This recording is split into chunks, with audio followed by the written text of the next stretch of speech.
Hello student, chemistry की online class में आपका स्वागत है। आज का हमारा टॉपिक है कोऑर्डिनेशन कंपाउंड के अंतर्गत आइसोमेरिज्म में लेसन नंबर 5, जिसके अंतर्गत हम दो समावयवता पढ़ेंगे। पहली है उपसंयोजन समावयवता और दूसरी है उपसंयोजन स्थिति समावयवता। चूंकि इन दोनों के नाम लगभग एक जैसे, इसलिए कोई कंफ्यूजन क्रिएट ना हो, इसीलिए हम इन दोनों को एक साथ पढ़ रहे हैं।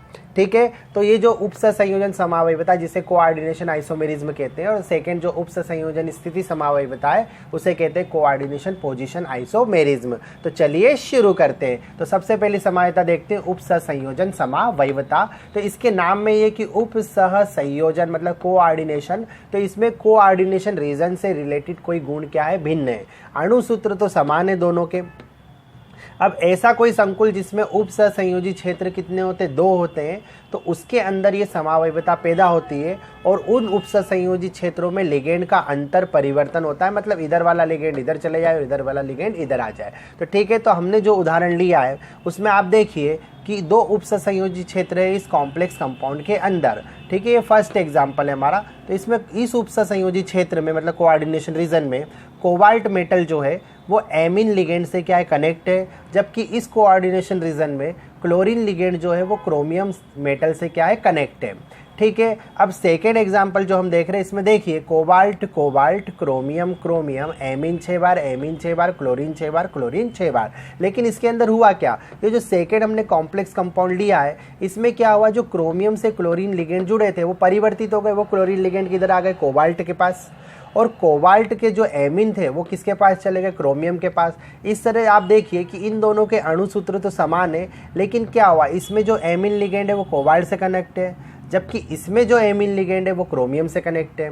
और इसमें जो क्लोरीन लिगेंड है वो क्रोमियम से कनेक्ट है, जबकि इसमें क्लोरीन लिगेंड किससे कनेक्ट हो गया, कोबाल्ट से कनेक्ट हो गया। मतलब लिगेंड का क्या हुआ है, अंतर परिवर्तन हुआ है, इसीलिए ये समावयवता उत्पन्न हुई है।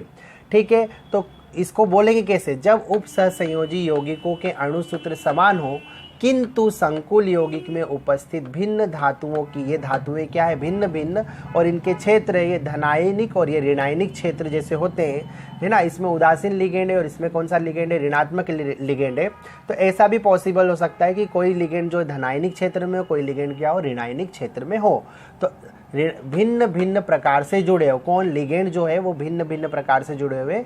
ठीक है, तो ये एक दूसरे के क्या कहलाते, उपसंयोजन समावयवी, और ये घटना जो होती है वो कहलाती है उपसंयोजन समावयवता। आपको ध्यान रखना चाहिए कि ये समावयवता जो है लिगेंडों के अंतर परिवर्तन के कारण उत्पन्न होती है। अब आप एक बार और देखिए कि ऐसा कोई जरूरी नहीं कि इधर के सारे लिगेंड उधर चले जाए और उधर के सारे लिगेंड इधर आ जाए, ऐसा नहीं होता। 1-2 नंबर में भी इधर उधर जा सकते हैं।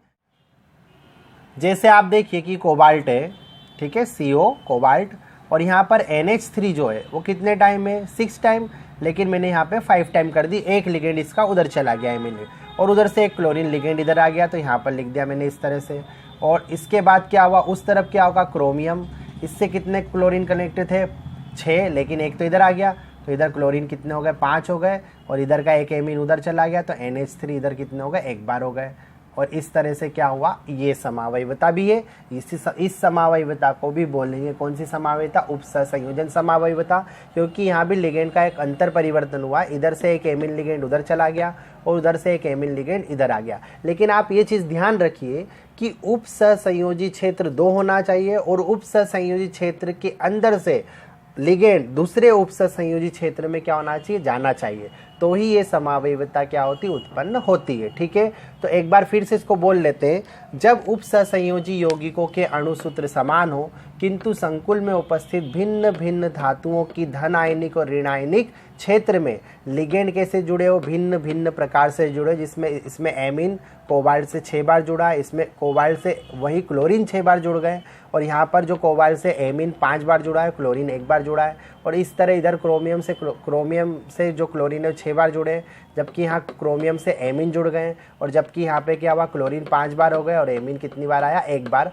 मतलब क्या हुआ, लिगेंड भिन्न भिन्न प्रकार या भिन्न भिन्न संख्या में जुड़े हो, तो ये एक दूसरे के क्या कहलाते हैं, ये कहलाते हैं उपसहसंयोजन समावयवी, और ये घटना जो कहलाती वो उपसहसंयोजन समावयवता कहलाती है। ठीक है, अब सेकंड देखते हैं उपसहसंयोजन स्थिति समावयवता। तो इसमें भी पहली लाइन सेम आएगी, जब उपसहसंयोजन यौगिकों के अणुसूत्र समान हो किंतु द्विनाभिक अर्थात सेतु संकुल। अब इसमें क्या होता है, ऐसे कॉम्प्लेक्स कंपाउंड जिसमें दो सेंटर होते हैं। अब आप देखिए, अगर इसके स्ट्रक्चर देखेंगे आपको तो इसमें क्लियरली दिखाई देगा कि इसमें जो सेंट्रल मेटल है वो 2 टाइम है, और इस तरह इसमें 2 नाभिक क्या हो रहे हैं, डबल न्यूक्लियस क्या हो रहा है, क्रिएट हो रहे हैं। अब इसमें भी क्या होता है, लिगेंड का आदान प्रदान होता है, लेकिन ये समावयवता संकुल जो सेतु कॉम्प्लेक्स होता है, मतलब सेतु संकुल होते हैं उनमें आती है, मतलब ब्रिज कॉम्प्लेक्स कंपाउंड में ये समावयवता जो होती है उपसहसंयोजन क्षेत्र के अंतर्गत होती है। ठीक है ना, इतना अंतर आपको समझ में आया। अब फिर से वापस इस पे आ जाते हैं कि इसमें देखिए आपको 2 सेंट्रल दिखाई दे रहे हैं, सेंटर दिखाई दे रहे हैं। ठीक है, और ये सेतु संकुल है, आप देखिए यहाँ पर क्या हो रहा है, ब्रिज बन रहा है। ठीक है, अब इसमें क्या हुआ है, कोबाल्ट ये, अब यहाँ पर एमीन ग्रुप जुड़े 4 बार, जबकि यहाँ एमीन ग्रुप कितनी बार जुड़े, 2 बार। मतलब ये जो लिगेंड है इधर 4 टाइम्स है और इधर 2 टाइम्स एमीन है और 2 टाइम्स क्या है, क्लोरीन है। ठीक है, अब यहाँ पर क्या होगा, जो सेंट्रल मेटल होती है, मतलब ये जो नाभिक होते हैं उपसहसंयोजन स्थिति के, अब यहाँ से लिगेंड क्या होंगे, परिवर्तित होंगे, मतलब विनिमय होंगे। यहाँ से एक एमीन लिगेंड उधर चला जाएगा, तो अब इधर भी 3 एमीन लिगेंड हो गए और इधर भी 3 एमीन लिगेंड हो गए, और फिर क्या हुआ, उधर से एक क्लोरीन इधर आ गया, तो इधर एक क्लोरीन, इधर भी एक क्लोरीन, इधर 3 एमीन, इधर भी 3 एमीन। तो यहाँ पर देखिए कि लिगेंड के विनिमय के कारण क्या हो रहा है, कि लिगेंड के विनिमय के कारण समावयवता उत्पन्न हो रही है। हम जब इस संरचना को देखते हैं तो इस संरचना में हमें एमीन 4 एमीन एक लिगेंड जो होते हैं एक तरफ दिखाई दे रहे हैं, और उस संरचना को देख रहे हैं तो उसमें 2 एमीन लिगेंड और 2 क्लोरीन लिगेंड उस तरफ दिखाई दे रहे हैं। लेकिन जब हम इस संरचना को देखते हैं तो इसमें 3 एमीन लिगेंड और एक क्लोरीन लिगेंड इस तरफ है, जबकि उसी प्रकार 3 एमीन लिगेंड और एक क्लोरीन लिगेंड किधर है, उस तरफ है। तो यहाँ पर क्या हुआ, एमीन एक उधर चला गया और उधर से क्लोरीन एक इधर आ गया, मतलब विनिमय हो गया किसके बीच में, नाभिकों के बीच में। ठीक है, तो ये समावयवता उत्पन्न हुई। ठीक है, तो क्या बोलेंगे, जब उपसहसंयोजन यौगिकों के अणुसूत्र कैसे हो, समान हो, किंतु द्विनाभिक या सेतु संकुलों में क्या हो, लिगेंड जो है वो भिन्न भिन्न प्रकार से क्या है, जुड़े हुए। लिगेंड कैसे जुड़े हुए हैं, भिन्न भिन्न प्रकार से, तो ये एक दूसरे के कहलाते हैं उपसहसंयोजन स्थिति समावयवी, और ये जो घटना घटी है इसी को बोलते हैं उपसहसंयोजन स्थिति समावयवता। यह समावयवता केंद्रीय धातु के मध्य लिगेंडों के विनिमय के कारण क्या होती, उत्पन्न होती है। और एक बात और आप ध्यान रखिए कि इस स्ट्रक्चर को देखेंगे आप तो ये असिमेट्रिकल है, मतलब ये असममित है, क्योंकि इधर देखिए लिगेंड अलग टाइप से लगे हुए हैं और इधर जो ग्रुप है वो पूरा एमीन का एमीन ग्रुप है। तो ये असममित है, क्योंकि इसको अगर काटोगे आप बीच में से तो ये अलग अलग तरीके से शो होगा।